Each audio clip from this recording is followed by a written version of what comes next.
Au nom du Père, du Fils et du Saint-Esprit.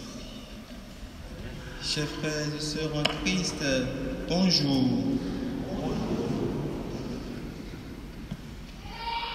En ce dimanche 2e du temps ordinaire de l'année où nous sommes, les textes sont remplis de termes d'épousailles. Ils veulent nous signifier la relation d'amour que Dieu entend établir avec son peuple qu'est l'Église aujourd'hui.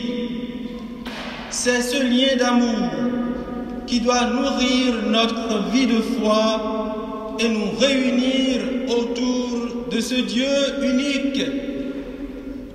Ce Dieu unique, c'est ce lien d'amour qui doit exister entre nous malgré nos différences.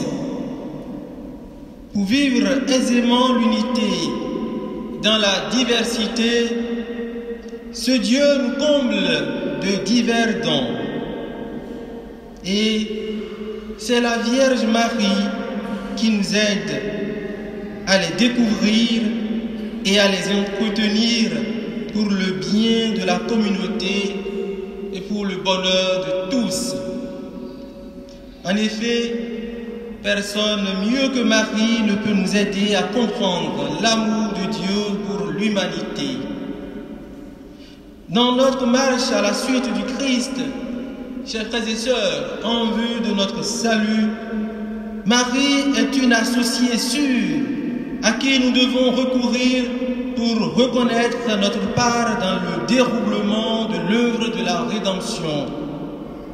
En prenant l'initiative d'attirer l'attention de Jésus sur le manque du vin, elle nous montre sa délicatesse et son intérêt pour les petits détails de nos vies.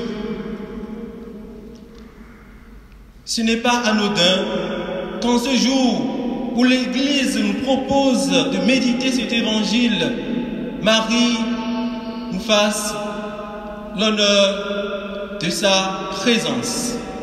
Ce n'est pas anodin.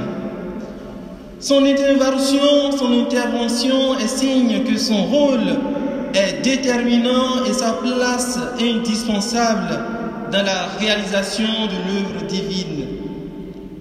Cette initiative de Marie nous donne de voir à quel point l'efficacité de son intercession n'est plus à démontrer.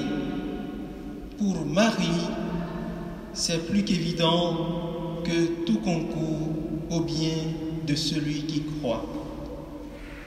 Croyons en Dieu, chers frères et sœurs. En recommandant aux serviteurs de faire sans hésiter ce que Jésus leur dira, Marie a non seulement libéré ces derniers du doute, mais surtout d'une éventuelle résistance aux ordres du vrai maître du repas. Marie les prépare ainsi à entrer facilement dans la volonté de Dieu. C'est ce qu'elle essaie de nous faire aussi. Allons à Marie, chers frères et sœurs, pour mieux accueillir les désirs divins. Marie, dans sa double initiative, se positionne en modèle du chrétien.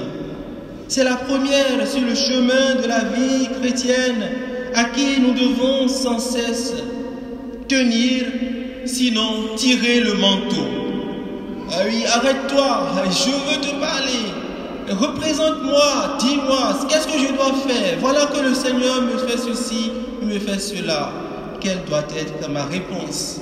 Ou du moins, comment réagir? Marie, oui, si elle ne fait pas attention à ce qu'on lui dit, tirons sur son manteau et puis elle va se retirer.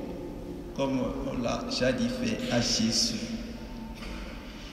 Ces nombreux dons lui permettent d'accueillir et de faire facilement la volonté de Dieu. Elle est l'icône de l'Église qui nous dit comment entrer dans la volonté de Dieu pour voir éclore pour tous les fruits de son amour. Aujourd'hui, le Seigneur vient nous offrir le vin excellent de son amour divin, cet amour divin qui ne délaisse personne. C'est un amour non exclusif. Accueillons-le en imitant simplement les serviteurs des noces de Cana. Présentons-lui nos manques de charité. Présentons-lui nos manques de sincérité ou tout simplement nos manques de vérité. Suivons les suggestions discrètes de l'Église notre Mère afin d'entrer dignement dans la logique de l'amour véritable. Ainsi, malgré la diversité des dons de la grâce, malgré la variété des fonctions dans l'Église, nous pourrons reconnaître les charismes de chacun pour facilement les valoriser. Ce faisant, nous préserverons la vocation unitaire de l'Église, signe visible, signe manifeste de son alliance avec Dieu. L'Église est en alliance avec Dieu. C'est des épousailles qui ne finiront jamais.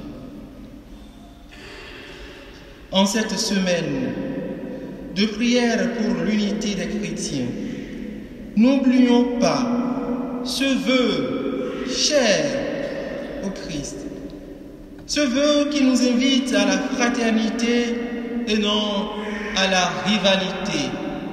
N'oublions pas ce vœu qui nous invite à l'union et non à la division.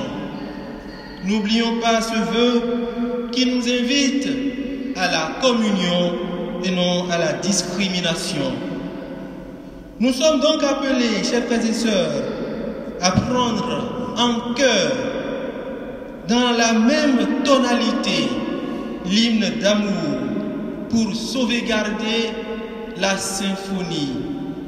Sauvegarder la symphonie et éviter la cacophonie. Chers frères et sœurs, sous le regard bienveillant de Marie, Notre-Dame de Pomain, et dans une attention réciproque aux uns et aux autres, les uns les autres, demandons au Seigneur qui nous unit dans cette Eucharistie de demeurer le principe de notre fraternité. Amen.